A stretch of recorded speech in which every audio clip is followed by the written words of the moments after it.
കണ്ണൂരിൽ petrol pump ജീവനക്കാരനെ കാറിടിച്ച് കൊല്ലാൻ ശ്രമിച്ച കേസിൽ പോലീസുകാരൻ റിമാൻഡിൽ. കണ്ണൂർ AR ക്യാമ്പിലെ ഡ്രൈവർ സന്തോഷ് കുമാറിനെയാണ് കണ്ണൂർ മജിസ്ട്രേറ്റ് കോടതി റിമാൻഡ് ചെയ്തത്. ഇന്ധനം നിറച്ചതിന്റെ മുഴുവൻ പണവും നൽകാത്തത് ചോദ്യം ചെയ്തതാണ് പ്രകോപനത്തിന് കാരണം. സന്തോഷ് കുമാറിനെ സർവീസിൽ നിന്ന് സസ്പെൻഡ് ചെയ്തു.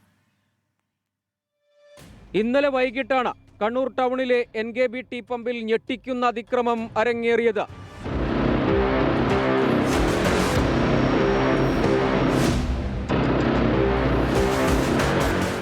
കണ്ണൂർ സിറ്റി പോലീസ് ആസ്ഥാനത്തെ ഡ്രൈവർ സന്തോഷ് കുമാറാണ് ഈ പരാക്രമം കാട്ടിയത്.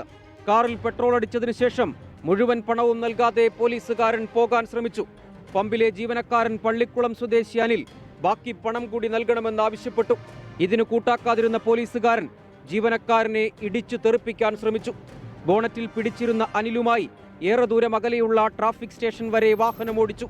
പമ്പ് ജീവനക്കാരൻ രക്ഷപ്പെട്ടത് തലനാരിഴയ്ക്ക്. താഴെ പോയിട്ടങ്ങമായിരിക്കും എന്നുള്ളത് ഉറപ്പാണ്. അതുകൊണ്ട് മരണപ്പെടുത്തം പിടിച്ചത്. ആ പിടുത്തത്തിൽ രക്ഷപ്പെട്ടു. ഇല്ല എനിക്ക് ഇയാളെ ആചാര്യ ഞാൻ കാണുന്നു. വണ്ടി അവിടെ നിന്ന് ബ്ലോക്കായതാണ് എനിക്ക് മുമ്പിൽ പോയി നിൽക്കാൻ തോന്നി കഴിഞ്ഞത്. വധശ്രമം അടക്കമുള്ള വകുപ്പുകൾ ചുമത്തിയാണ് സന്തോഷ് കുമാറിനെ അറസ്റ്റ് ചെയ്തത്. പിന്നാലെ കോടതിയിൽ ഹാജരാക്കിയ പ്രതിയെ 14 ദിവസത്തേക്ക് റിമാൻഡ് ചെയ്തു. സർവീസിൽ നിന്ന് സസ്പെൻഡ് ചെയ്ത ഇയാൾക്കെതിരെ വകുപ്പ് തല അന്വേഷണവും നടക്കും. 24 കണ്ണൂർ.